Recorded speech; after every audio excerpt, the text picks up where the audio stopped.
My name is Sarah Miller, and at 34, I never imagined I'd open my own closet to find another woman's clothes hanging next to what remained of mine. 8 years of marriage to Richard, and this was how it ended.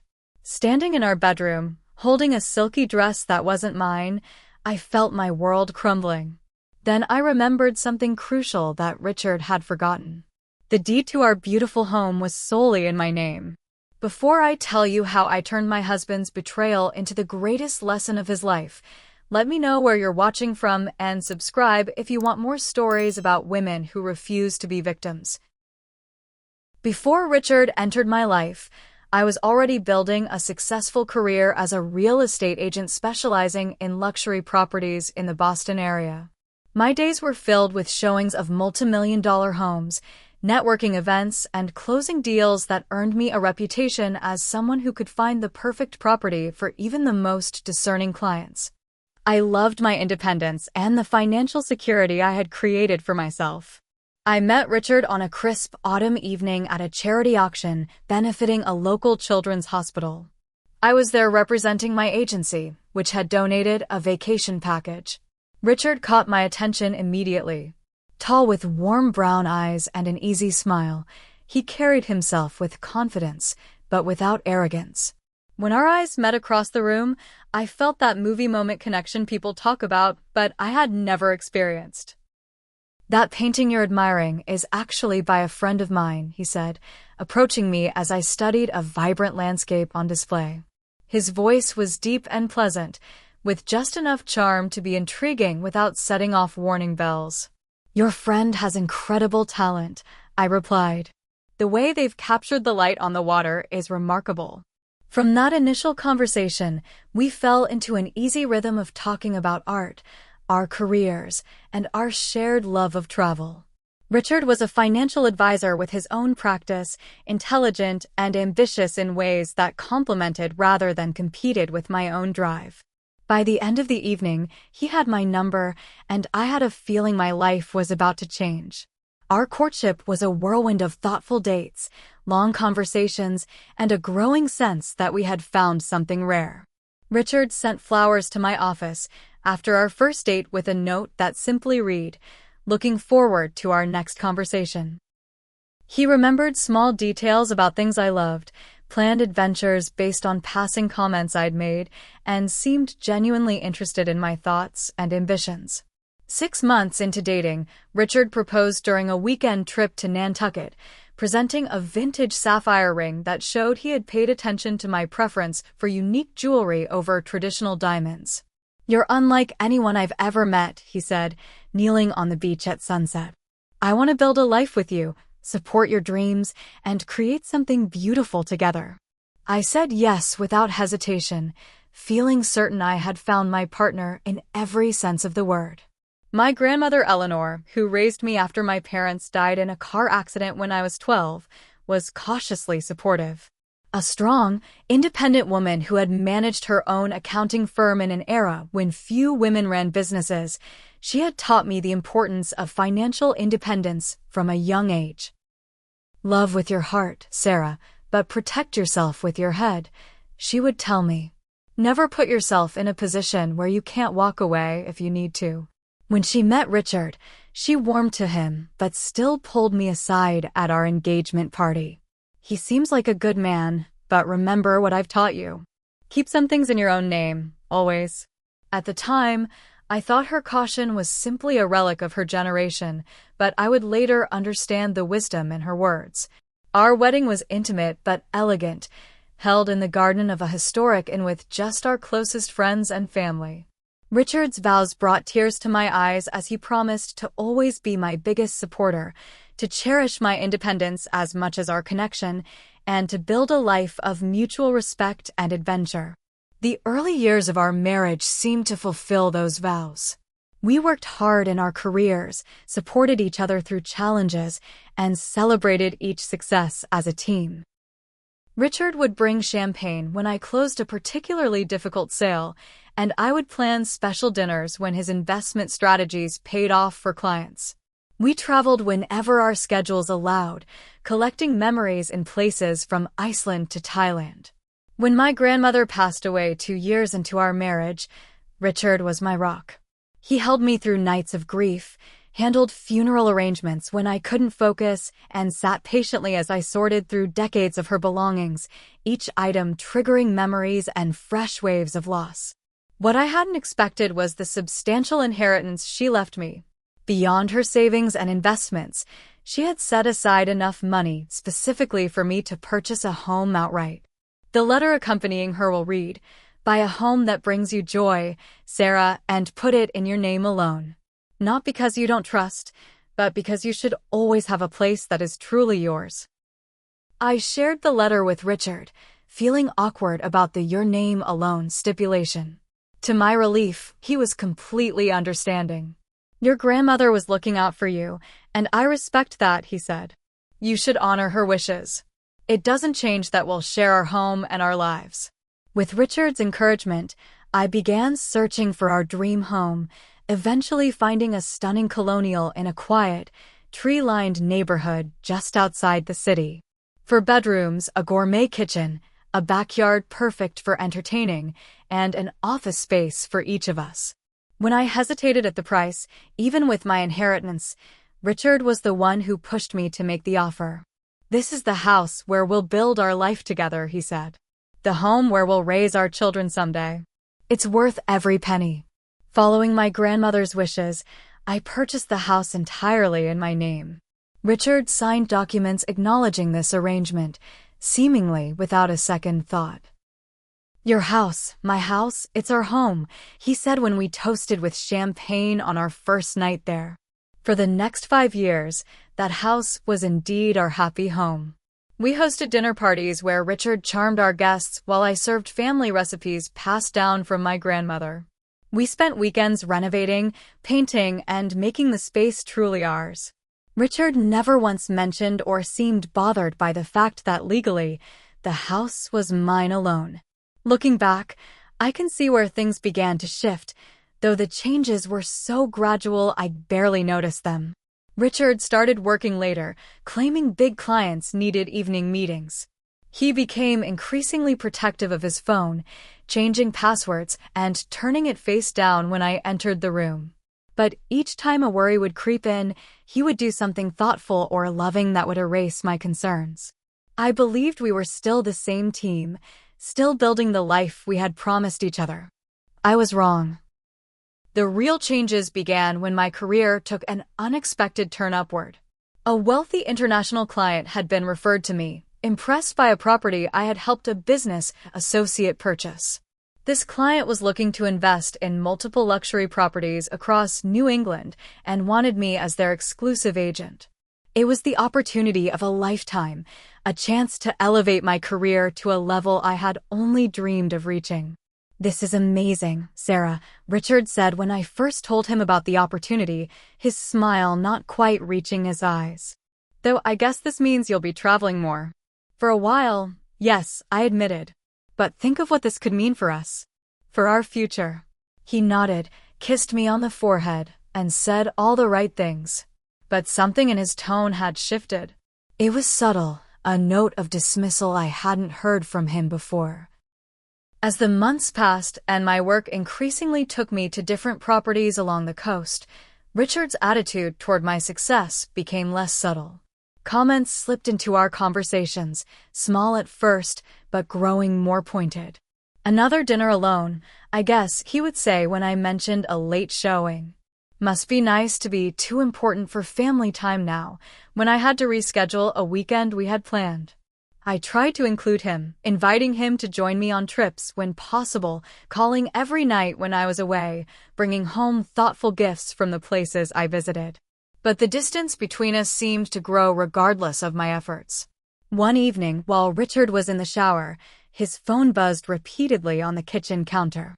I had never been the type to snoop, but the name Amanda flashing on the screen with multiple messages in quick succession caught my attention.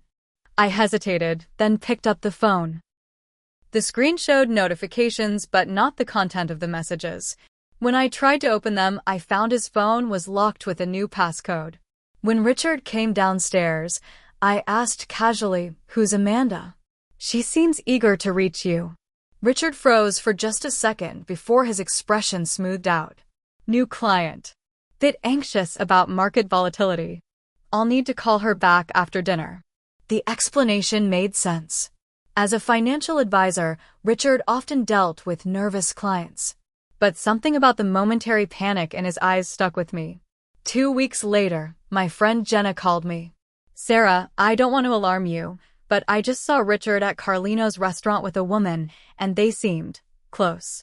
My stomach dropped, but I forced myself to stay calm. Did you speak to them? No, they didn't see me. I was picking up takeout. But Sarah, they were holding hands across the table. When Richard came home that night, I asked him about his evening. Just a work dinner with a new client, he said, loosening his tie. Trying to convince her to diversify her portfolio. At Carlino's? I asked, keeping my voice steady. Romantic place for a client meeting. He shrugged. She picked it. Said she'd heard good things about their seafood. This client have a name? Amanda Wilson, he replied without hesitation. Why all the questions? Just curious about your day, I said, retreating to the safety of mundane conversation. That night, I lay awake beside him, listening to his even breathing and wondering when my husband had become such a skilled liar. Because I knew now that he was lying. The ease with which the deception came to him suggested practice, and that thought terrified me. In the morning, I tried a different approach. I've been thinking about us, Richard. About how distant we've become. Maybe we should talk to someone, get some counseling. Richard's response was immediate and harsh. We don't need some stranger telling us how to fix our marriage. Maybe if you were home more, we wouldn't be having problems in the first place. That's not fair, I said, hurt by his accusation. My work is important to me, just like yours is to you. The difference is, I'm still here every night, he shot back. I'm not the one choosing career over marriage. The argument escalated from there, with Richard eventually grabbing his keys and storming out, claiming he needed space to clear his head. It was our first major fight in years, and it left me shaken. Over the next few weeks, I made every effort to reconnect with my husband. I adjusted my schedule to be home more, planned special date nights, even suggested a weekend getaway to the Berkshires where we had spent a magical anniversary years before. Richard participated in these efforts, but with a detachment that was palpable. His mind seemed elsewhere, his phone always within reach, notifications silenced, but screen lighting up regularly. One night, after a particularly strained dinner where conversation felt like pulling teeth, I decided to be direct. Richard, I feel like I'm losing you, I said, reaching for his hand across the kitchen island. Please talk to me. Whatever it is, we can work through it together. For a moment, I thought I saw the old Richard, a flash of the man I had fallen in love with. But then his expression closed off again. You're imagining problems, Sarah, he said, withdrawing his hand. I'm just stressed about work. Not everything is about you or us. The dismissal stung, but I persisted. Is there someone else?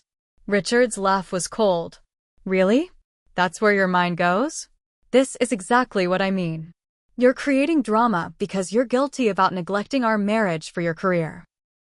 The gaslighting was so effective I actually apologized to him, doubting my own instincts despite the evidence mounting against him. When an opportunity came for a 2-week trip to view properties in several coastal towns for my international client, part of me was almost relieved.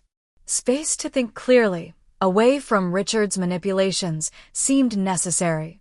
I'll miss you, I told him the night before my departure, trying one more time to reach the man I had married. You'll be busy, he replied, not looking up from his laptop. Just like always. I left early the next morning while Richard was still sleeping, a knot of anxiety and sadness in my chest. Throughout the first week of my trip, our communications were minimal. Short texts about practical matters, brief calls that felt like obligations rather than connections. Then came an unexpected development. My client needed to reschedule viewings of the final 3 properties, cutting my trip short by 5 days. After a moment's hesitation, I decided not to tell Richard immediately. The thought that formed in my mind made me sick with dread, but I couldn't shake it. If Richard thought I was still away, what would he do? Who would he be when he believed no one was watching? And so I found myself quietly returning to our home on a Wednesday afternoon, a full 5 days before Richard expected me. I parked a block away, irrationally afraid that he might somehow sense my presence if my car was in the driveway. With shaking hands, I unlocked our front door and stepped inside. The first thing that struck me was the scent. Our home usually smelled of the vanilla candles I burned regularly or the fresh flowers I kept on the entryway table. Now, there was a different perfume in the air, something floral but with an edge of musk that I would never choose. I stood perfectly still in the foyer listening. The house was silent, seemingly empty. Moving quietly, I made my way through the first floor. Everything looked mostly the same, except for small discrepancies that only someone who had meticulously decorated the space would notice. A throw pillow on the wrong end of the couch, wine glasses left on the coffee table, one with a bright lipstick stain in a shade of red I never wore. A woman's cardigan draped over one of the dining chairs. My heartbeat pounded in my ears as I climbed the stairs to our bedroom. The door was partially open, and I pushed it wider with trembling fingers. The bed was unmade, the sheets tangled in a way that told their own story. But what truly stopped me cold was the closet. The door stood open, revealing a transformation that made me gasp audibly. Half of my clothes were gone, pushed to one side or removed entirely. In their place hung unfamiliar garments. Dresses, blouses, jeans. Another woman's wardrobe now occupied the space where my things had been. With growing horror, I slid open my jewelry drawer to find several pieces missing, including a pearl necklace my grandmother had given me. In a daze, I moved to the bathroom where the evidence continued to mount. Unfamiliar makeup scattered across my vanity. A different brand of shampoo in the shower. 2 toothbrushes in the holder, where previously there had been only mine and Richard's. I sank down onto the edge of the bathtub, my legs no longer able to support me.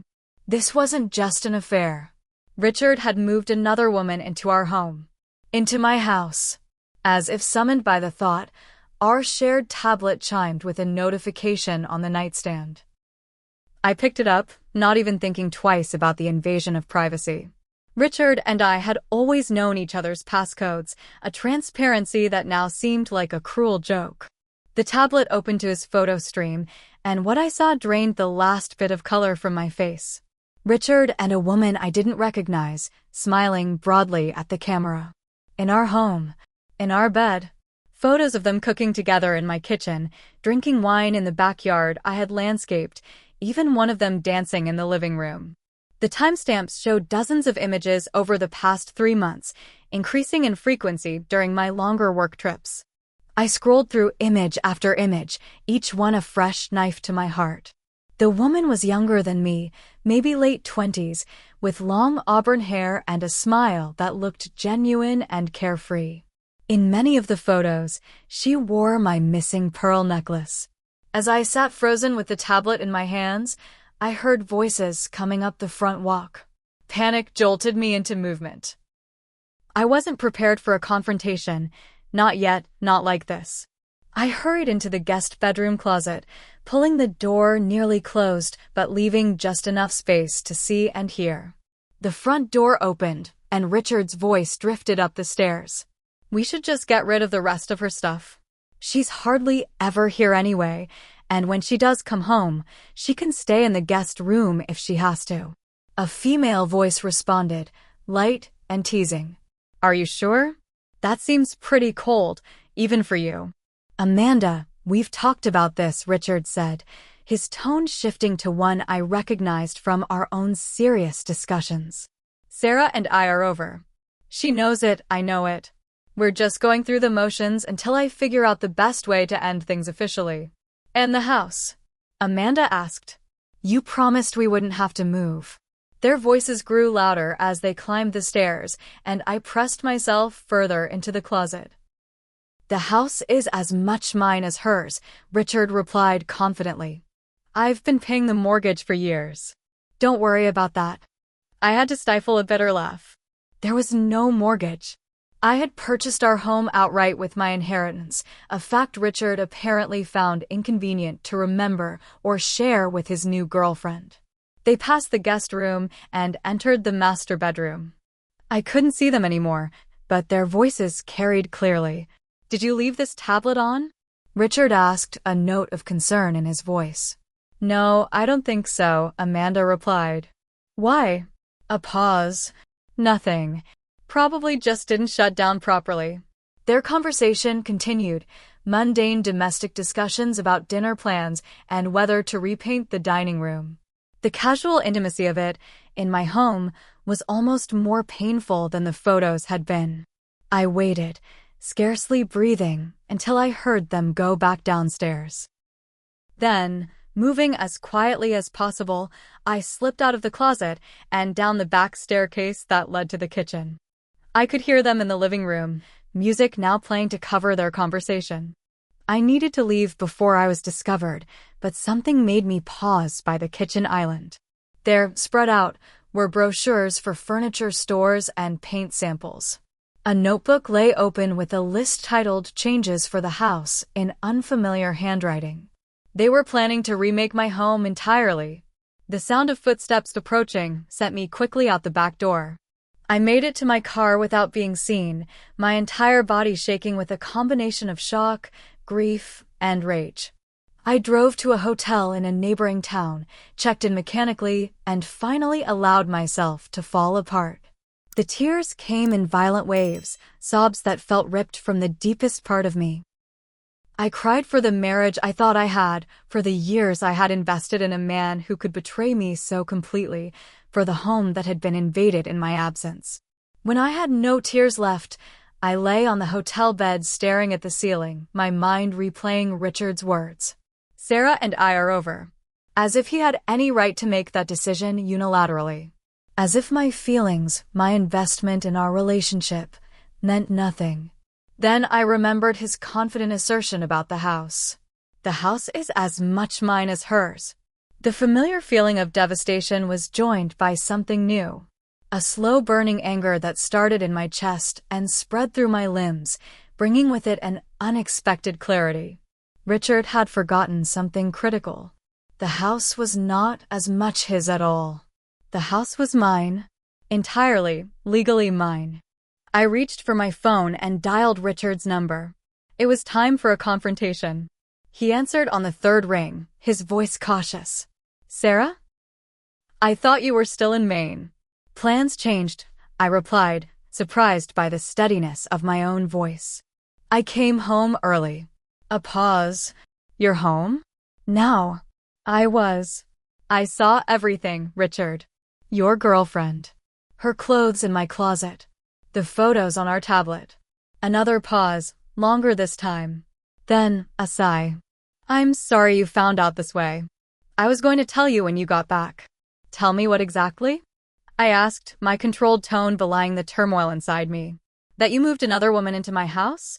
That you gave her my jewelry? That you're planning to redecorate without my input?" "It's not like that," he began, but I cut him off. "Tell me, Richard, what exactly is it like?" I heard him move, probably stepping away from Amanda. His voice lowered. "Look, this isn't a conversation we should have on the phone. Why don't you come home and we can talk about this like adults?" "Like adults?" I repeated, incredulity breaking through my composure. Was it adult to move your girlfriend into our home behind my back? To let her wear my grandmother's pearls? "Sarah, you're never here," he snapped, abandoning the conciliatory tone. "What did you expect? That I'd just wait around forever while you built your career and ignored our marriage?" "I expected honesty," I replied. "I expected respect. I expected the man I married to honor the vows he made." "Well, people change," he said coldly. "I've changed. I'm happier now with Amanda than I've been in years with you. It's time we both accepted that and moved on." The callousness of his statement momentarily robbed me of speech. When I found my voice again, I asked the question whose answer I already dreaded. "So, what exactly are you suggesting happens now?" Richard's reply was immediate and confident. You should find an apartment. I'll have my lawyer draft separation papers. We can sell the house and split the proceeds once the divorce is finalized. Sell the house? I echoed. Our home. It makes the most sense, he said, his tone businesslike now. Neither of us can afford to buy the other out. A hysterical laugh escaped me. Richard, do you remember how we bought this house? Of course I do, he replied impatiently. What does that have to do with anything? Everything, I said softly. It has everything to do with what happens next. I ended the call before he could respond, a strange calm settling over me. Richard had shown me exactly who he was and what he valued. Now it was my turn to decide what happened next. The hotel room became my sanctuary and war room over the next 24 hours. I oscillated between bouts of crushing grief and periods of cold, clear planning. The marriage I had believed in was over. That much was certain. But the manner of its ending was still within my control. As I sat cross-legged on the hotel bed, surrounded by tissues and room service dishes, memories of my grandmother flooded back. Her voice, practical and loving, seemed to fill the empty space around me. A woman must always have her own safety net. Sarah, she had told me countless times growing up. Love with an open heart, but keep your important papers in a fireproof box. I smiled through fresh tears at the memory. My grandmother had lived through her own heartbreak when my grandfather left her for his secretary in the 1970s. Instead of crumbling, she had built her accounting firm, raised me after my parents' death, and created a life of independence and quiet dignity. On the day we signed the papers for our house, she had taken me aside. I'm proud of you for following my advice about keeping the property in your name, she had said.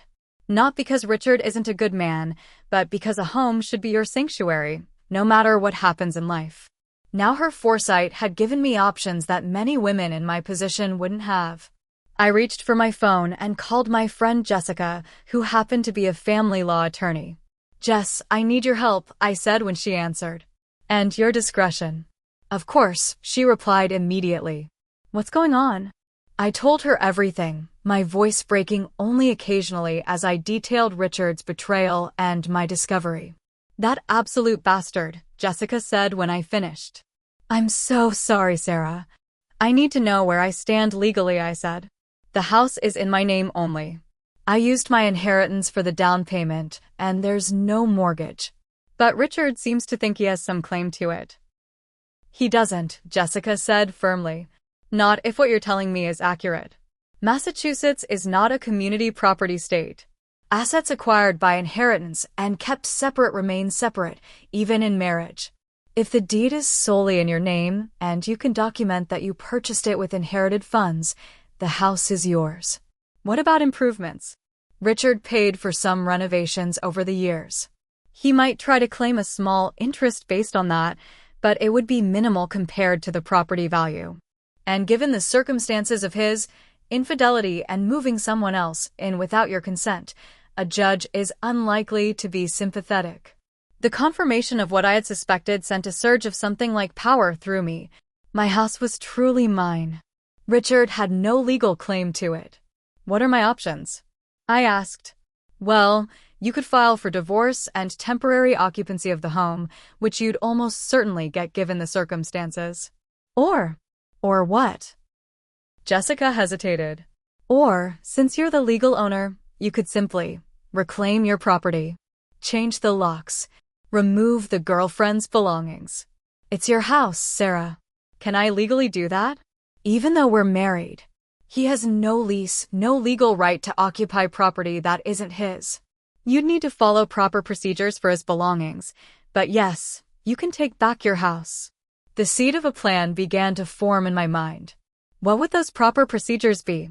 Jessica outlined the legal requirements, providing notice, safely storing his possessions, documenting everything. By the time we hung up, I had pages of notes and the beginnings of a strategy. My next call was to my assistant, Maya, who had become a close friend over years of working together.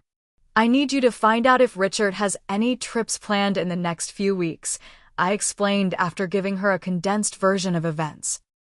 Can you call his office pretending to be from a hotel confirming a reservation? Maya, bless her, didn't question the unusual request. Consider it done. And Sarah? I'm here whatever you need. We all are. All? I asked. The office knows something's wrong.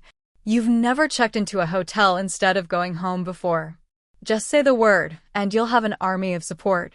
Her words brought fresh tears, but the comforting kind that come with the realization that you're not alone. While waiting for Maya's intelligence gathering, I used the hotel's business center to print copies of the property deed, my grandmother's will, bank statements showing the house purchase, and every other document I might need to prove my sole ownership. I also created a new email account and forwarded copies of all the photos I'd found on the tablet, evidence of Richard's infidelity that might be useful in divorce proceedings. My phone rang just after noon. It was Maya. Jackpot, she said without preamble. Richard has a reservation at Mountain View Resort in the Berkshires this weekend. Friday through Sunday. 2 adults. A bitter laugh escaped me. Taking his girlfriend to the resort where we celebrated our anniversary. Classy. What's the plan, boss? Maya asked. I took a deep breath. I'm going to need help. A lot of help. And moving trucks. The next 24 hours were a flurry of activity. I contacted trusted friends, explaining the situation and my intentions. To my overwhelming gratitude, not one person hesitated to offer assistance. My real estate colleagues promised their trucks and muscle. Jessica agreed to be present to ensure everything we did was legally sound.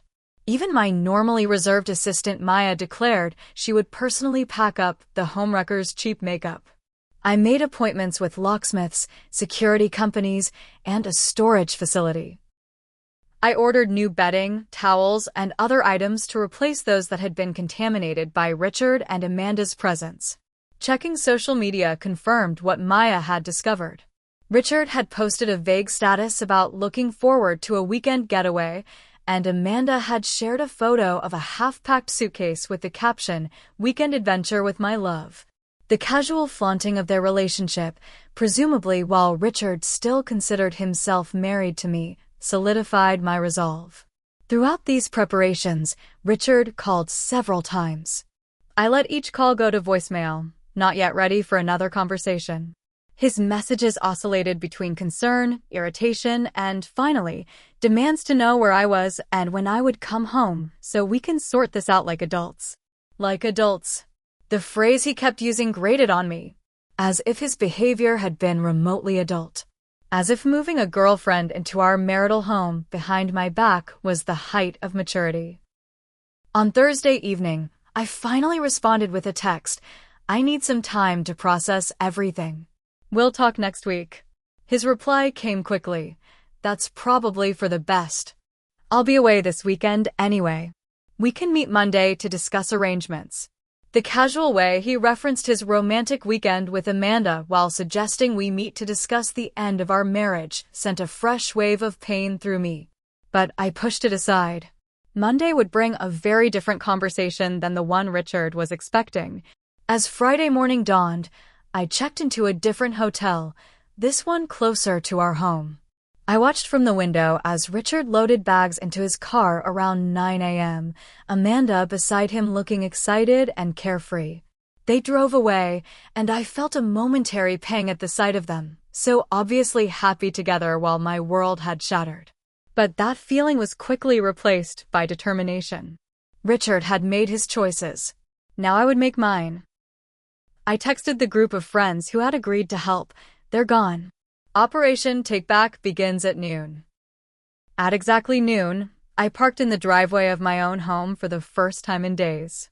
The sight of the house, with its familiar red door and the garden I had lovingly tended, brought a lump to my throat. This place had represented so much hope and happiness. Now it was the site of profound betrayal. But by day's end, I was determined it would be mine again in every sense. Within minutes, a caravan of vehicles arrived.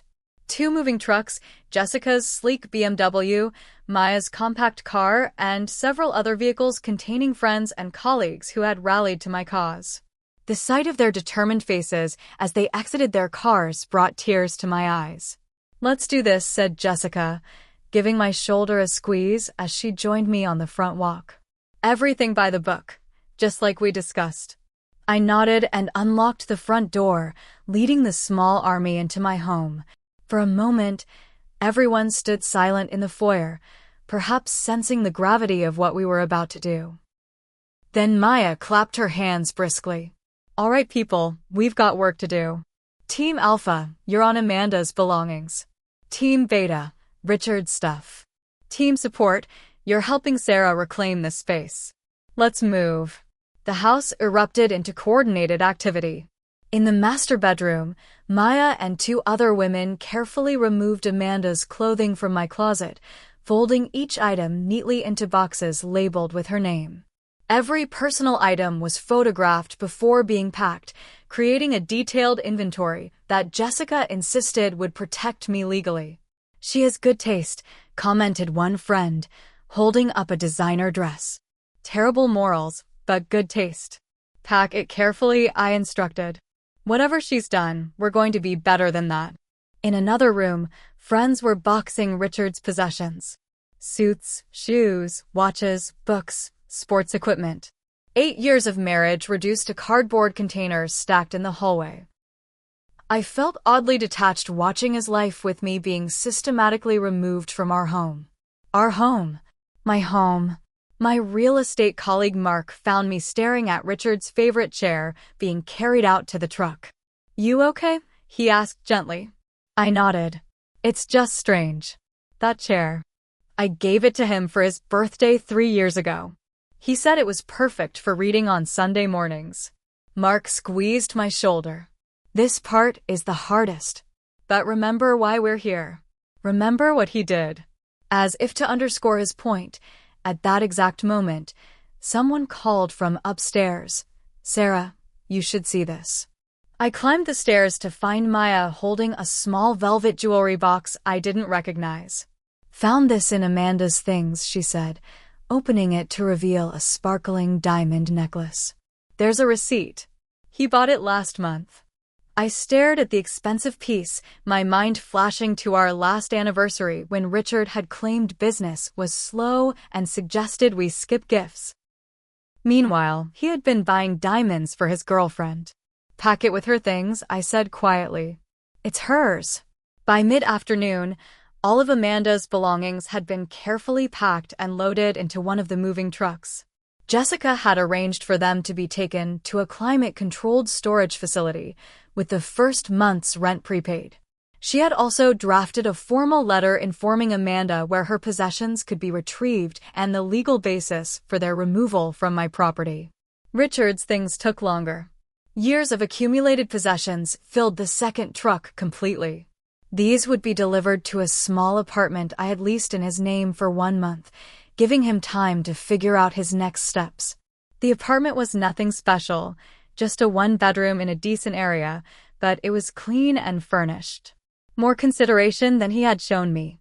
While the packing and moving continued, another team was busy transforming the house.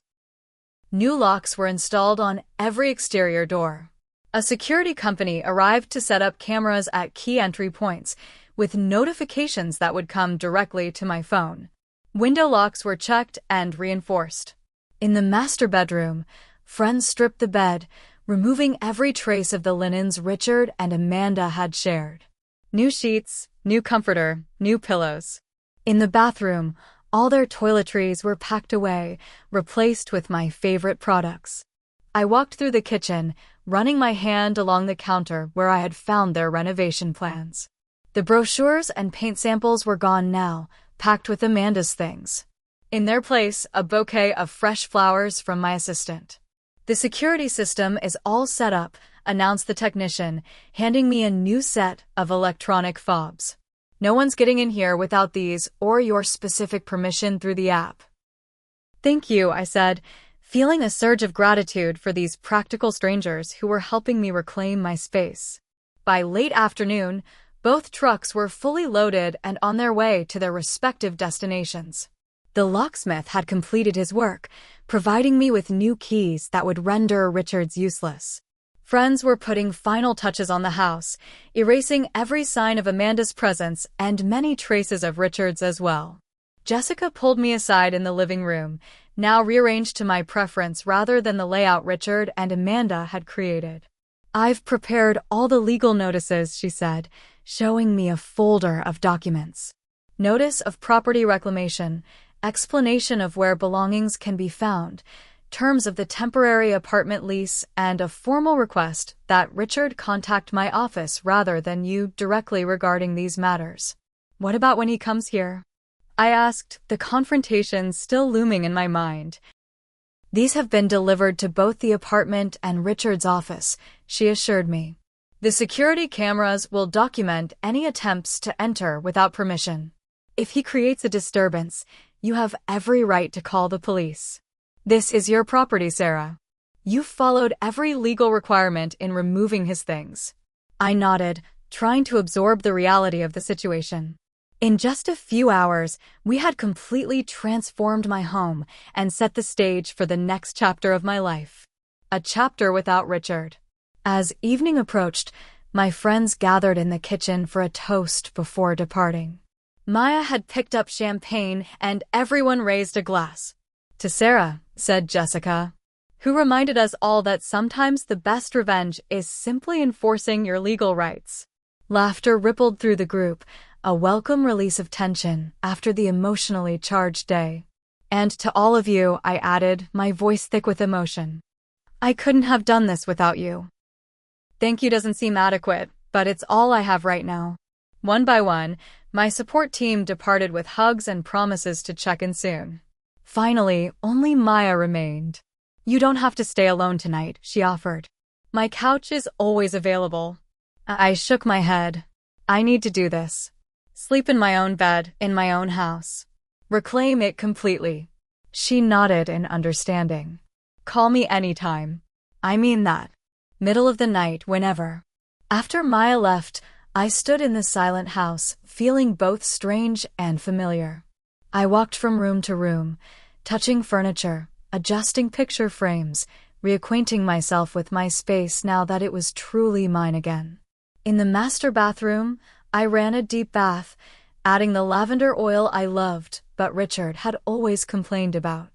As I soaked in the warm water, I realized I was crying again, but the tears felt different. Not the desperate sobs of heartbreak from days before, but a gentler release. Grief for what was lost, yes, but also relief at having taken action, at refusing to be a passive victim in my own life. Later, I slipped between the new sheets on my bed, breathing in the fresh scent of detergent instead of Amanda's perfume. Sleep came surprisingly easily, deep and dreamless. Morning brought a sense of calm I hadn't expected. I made coffee in my kitchen, sat at my table, and felt the first stirrings of something like peace. The worst had happened. My marriage was over. But I had survived, and my home was mine again. Now I just had to prepare for Richard's return the following day and the confrontation that would inevitably follow. But for the first time since discovering his betrayal, I felt ready. Not just ready, but strong. Sunday passed in a blur of small tasks. I reorganized closets, rearranged bookshelves, and continued the process of reclaiming every inch of my home. Friends called to check in, and I assured them I was doing well. Jessica confirmed that both trucks had delivered their contents as planned, and that the storage facility had Richard's office contact information should Amanda wish to retrieve her belongings. By Sunday evening, everything was ready. The house was completely transformed, every trace of Richard and Amanda erased or packed away. I slept fitfully, waking several times to check my phone for notifications from the security cameras. But the night passed without incident. Monday morning dawned bright and clear. I dressed carefully in a blue dress that had always made me feel confident, applied my makeup with precision, and prepared mentally for what was to come. According to the resort's website, checkout was at 11 a.m. Accounting for the 2-hour drive, Richard and Amanda would likely arrive home early afternoon. At 2:17 p.m., my phone buzzed with an alert from the security system. A car had pulled into the driveway. I moved to the front window and watched as Richard's BMW came to a stop. He and Amanda emerged, laughing about something, their weekend bags in hand. The sight of them so casual, so happy, sent a fresh wave of anger through me, but I channeled it into resolve.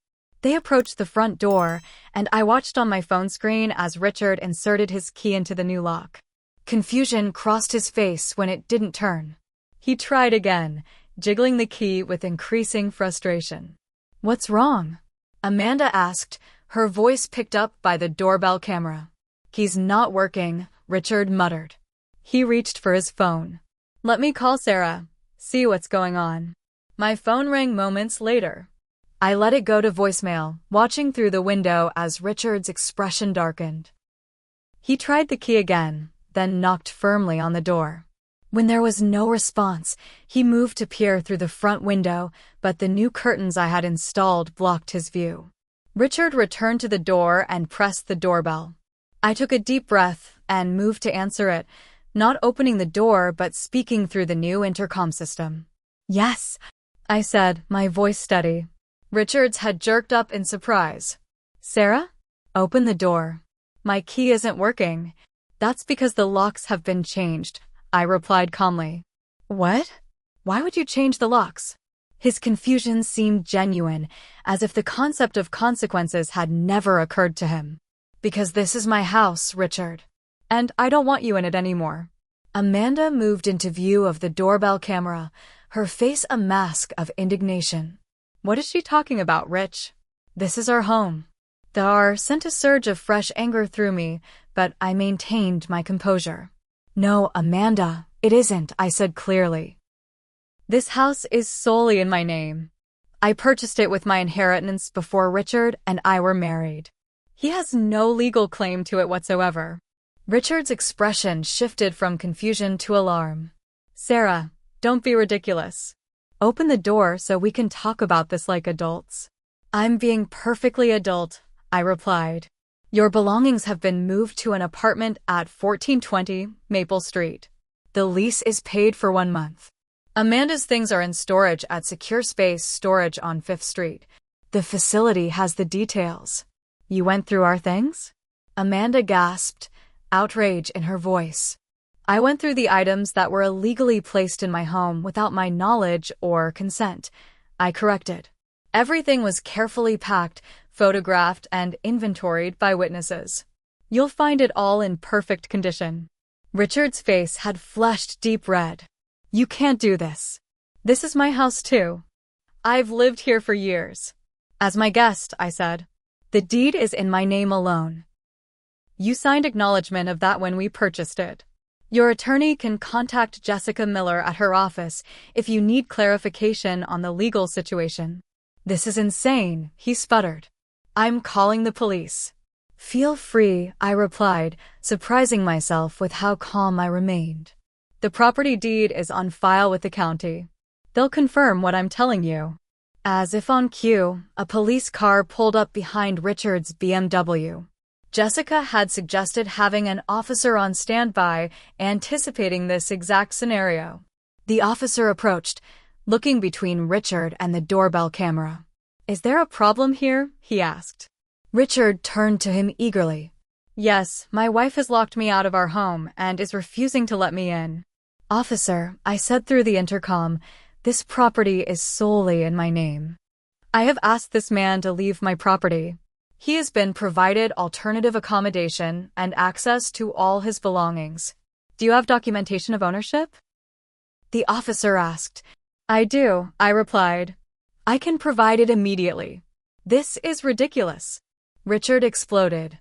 "I've lived here for 8 years. The officer remained calm. "Sir, if the property is in her name and she's asking you to leave, you need to comply.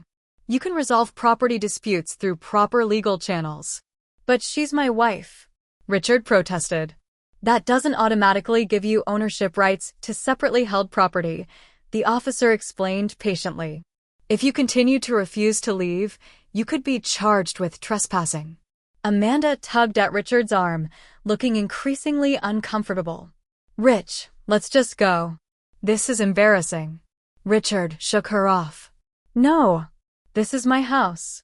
Sir, the officer said, his tone firmer now. I'm going to ask you one more time to leave peacefully. Richard stared at the doorbell camera, his expression a mixture of rage and disbelief. Sarah, you won't get away with this. I'll fight you for every penny this house is worth. You're welcome to try, I replied. But first, you might want to read the legal notices that were delivered to your office this morning. They explain in detail why you have no claim to this property. Come on, Rich, Amanda urged again. We'll figure this out somewhere else. Richard hesitated, then turned to Amanda with a thunderous expression. Did you know about this? That the house wasn't in my name. Amanda blinked in surprise. What?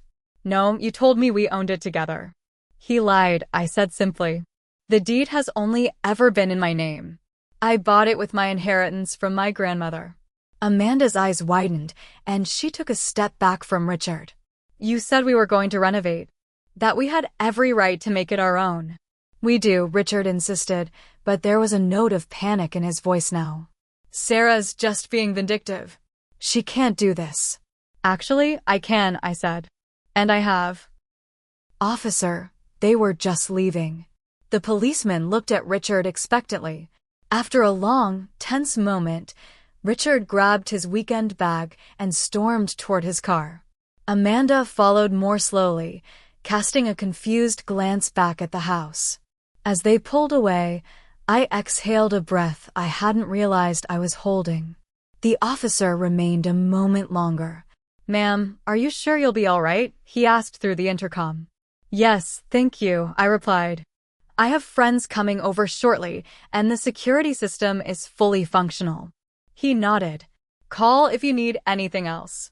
As the police car departed, I sank onto the stairs, trembling with the aftereffects of adrenaline. The confrontation had gone more smoothly than I had feared, thanks largely to Jessica's legal preparations and the presence of the officer. But I knew this was just the beginning. Richard wouldn't give up easily. My phone began ringing almost immediately. Richard's name flashed on the screen. I declined the call and blocked his number. Seconds later, calls began coming from unknown numbers. I blocked each one. Text messages followed, alternating between threats and pleas. I read each one dispassionately before blocking the sender. Richard's fury and desperation were evident, but they no longer had the power to move me. Within an hour, Jessica called. Richard showed up at my office in a rage, she reported. I had security escort him out and told him to have his attorney contact me directly. How are you holding up? Better than I expected, I admitted. It helped having the officer there. That's why we arranged it, Jessica said. Listen, Amanda called the storage facility. She seemed genuinely shocked about the house situation. She's arranging to pick up her things tomorrow. Good, I said, surprised by how little I cared about Amanda now. She had been an unwitting participant in Richard's deception, it seemed. Later that evening, Maya and several other friends arrived with takeout and wine. We sat in my living room, now arranged to my preference rather than Richard's, and I recounted the confrontation. His face when he realized he couldn't get in, Maya said with satisfaction. I wish I could have seen it. The doorbell camera captured it perfectly, I replied, managing a small smile. His entire worldview collapsed in real time. And Amanda? Asked another friend. How did she take it? She seemed genuinely shocked that Richard had lied about the house, I said. I almost felt sorry for her. Almost. We toasted to new beginnings and small victories, the warmth of friendship easing the lingering pain of betrayal. As my friends departed with promises to check in regularly, I realized that for the first time since discovering Richard's infidelity, I felt something like hope. That feeling was tested the next morning when I received an email from an attorney representing Richard. The message was professionally worded but essentially demanded that I cease and desist this unreasonable action and allow Richard back into the marital home. The attorney claimed that regardless of whose name was on the deed, Richard had contributed to the household and had a rightful claim to the property. I forwarded the email to Jessica without comment. Her reply came within the hour, attaching her response to Richard's attorney.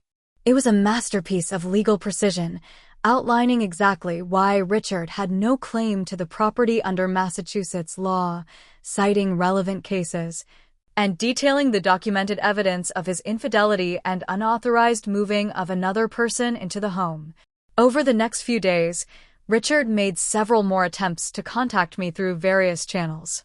He showed up at my office once, only to be turned away by security. He sent flowers with apology notes that I returned unopened. He even enlisted mutual friends to plead his case, though most refused once they learned what he had done. Amanda, meanwhile, retrieved her belongings from storage without incident. According to the facility manager, she had come alone and had seemed subdued. I found I couldn't summon much anger toward her anymore. Richard was the one who had made vows to me, who had betrayed my trust completely. A week after the confrontation, I received notification that Richard had removed his belongings from the apartment I had leased. My lawyer confirmed that he had retained his own legal representation and was now pursuing a more reasonable approach to our separation. The worst was over. I had stood my ground, reclaimed my space, and forced Richard to face the consequences of his actions. The house was mine again, in every sense of the word. And while my heart still ached for what I had lost, for the marriage I had believed in, I found myself standing taller, breathing easier. Richard's betrayal had broken something in me, but in that breaking, I had discovered a strength I hadn't known I possessed. A strength my grandmother had tried to instill in me all along. The first few nights alone in my reclaimed home were more difficult than I had anticipated. Despite removing all physical traces of Richard and Amanda, their ghosts seemed to linger in corners, in shadows, in the silence that greeted me when I returned from work. I found myself sleeping in the guest bedroom, unable to face the master suite where so much betrayal had occurred. Sleep came fitfully, punctuated by dreams of finding strangers in my closet or Richard standing over me with accusations. I would wake gasping, reaching instinctively for a husband who was no longer there and hadn't truly been there in spirit for longer than I had realized. "You're experiencing a form of PTSD," my therapist explained during one of our sessions. I had started therapy immediately after the confrontation, recognizing that I would need professional help to process everything that had happened. From a failed marriage? I asked skeptically. From betrayal trauma, she corrected gently. Your husband didn't just have an affair.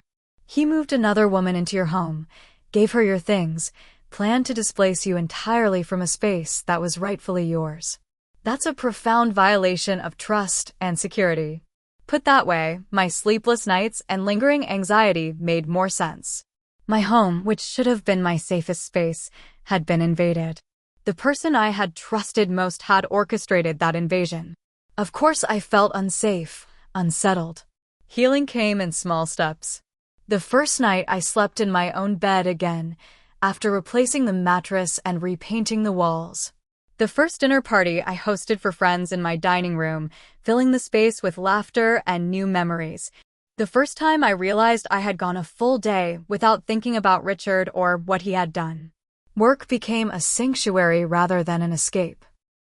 I threw myself into new projects, expanded my client base, and found that my experience had given me unexpected insight into the emotional aspects of home ownership.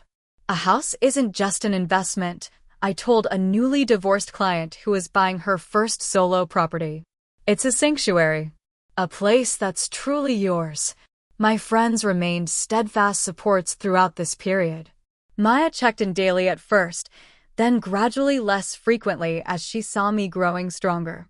Jessica handled all legal communications with Richard's attorney, shielding me from his increasingly desperate attempts to claim a portion of the house's value. 3 months after the confrontation, Richard's attorney finally conceded that he had no legal claim to the property. The divorce proceedings moved forward, focusing on our other shared assets, which were minimal compared to the house. Richard attempted to claim that his contributions to the household entitled him to compensation, but given the circumstances of our separation, the judge was unsympathetic. "Your client moved another woman into a home owned solely by his wife," the judge said during one hearing, peering at Richard over her glasses. "I suggest you advise him to accept the generous settlement offer on the table and consider himself fortunate." The divorce was finalized 6 months after I discovered Amanda's clothes in my closet. I signed the papers in Jessica's office, feeling a complex mixture of grief, relief, and something like freedom. "How do you feel?" Jessica asked as I set down the pen.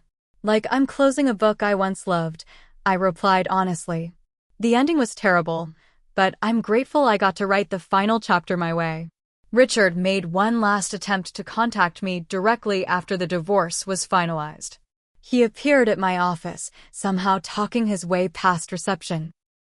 "Sarah," he said when I looked up to find him standing in my doorway. "Please, just 5 minutes." He looked different.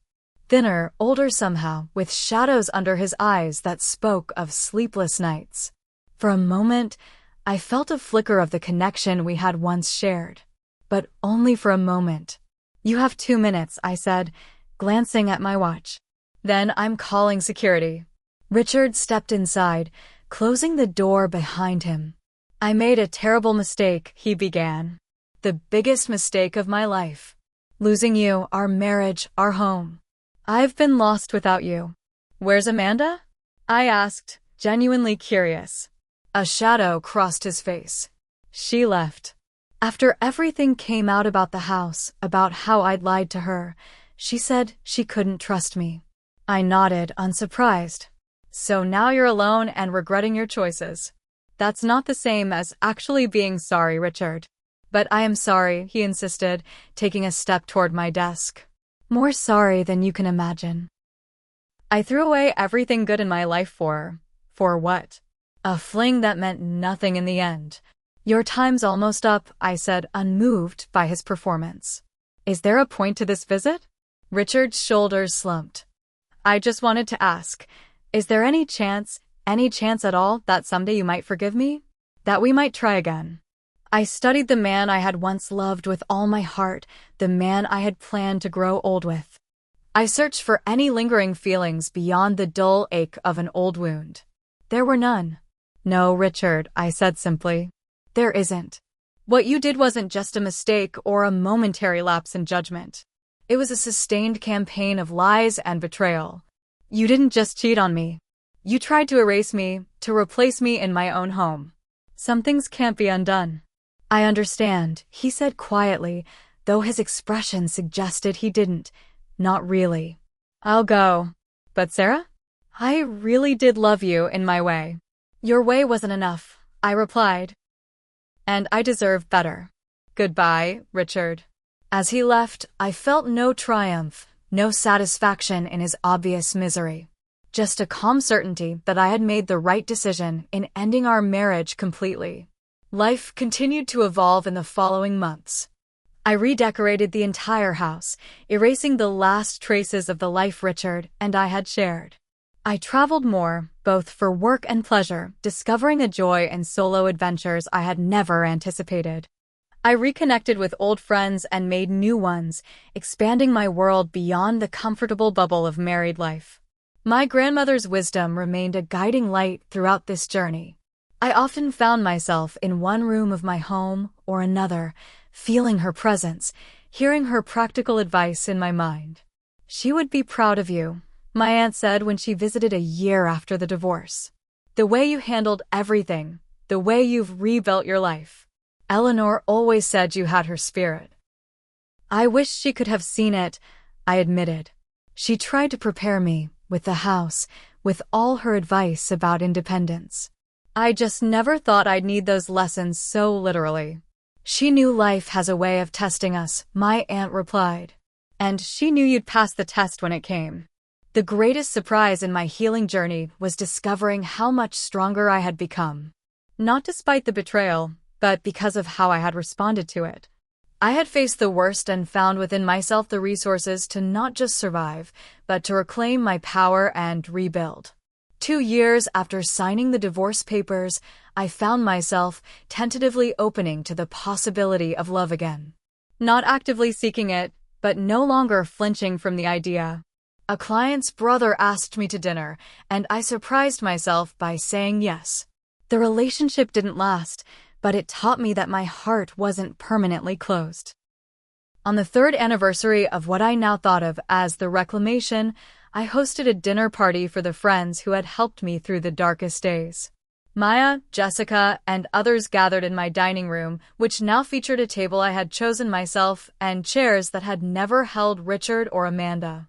"I propose a toast," said Jessica, raising her glass. "To Sarah, who taught us all what it means to stand your ground and rebuild with grace." "And to Grandmother Eleanor," I added, raising my own glass. "Who knew that sometimes the most important thing a woman can have is her name on a deed?" Laughter rippled around the table, warm and genuine. As I looked at these people who had become my chosen family, I felt a profound sense of peace. The pain hadn't disappeared entirely. I suspected it never would. But it had transformed into something valuable, a hard-won wisdom about self-worth and the importance of protecting what matters. Later that night, after my guests had departed, I stood in my bedroom, gazing out at the garden I had replanted entirely. New flowers, new arrangements, new life emerging from the soil. A metaphor so obvious it almost made me laugh. The house was quiet, but it was a comfortable silence now. A silence that belonged to me, that I had claimed and filled with my own presence. I no longer needed to sleep with lights on or music playing to drown out my thoughts. I had made peace with being alone, with being entirely myself. Richard's betrayal had taught me the most valuable lesson of my life. That sometimes losing what you thought you wanted leads you directly to what you truly need. That the end of one story can be the beginning of a better one if you're brave enough to write it yourself. I had written mine. And while I didn't know how future chapters might unfold, I faced them without fear, secure in the knowledge that I had everything I needed within myself. My grandmother had been right all along. A woman must always have her safety net, but more importantly, she must have the courage to use it when the time comes. Have you ever had to reclaim something that was rightfully yours? Whether it was property, your sense of self-worth, or your peace of mind. Share your story in the comments. And if this story resonated with you, please subscribe and hit that like button. Your support helps me continue sharing these life lessons that remind us all, sometimes the greatest strength comes from standing your ground when others try to take what's yours. Thank you for listening, and remember, you always have more power than you think.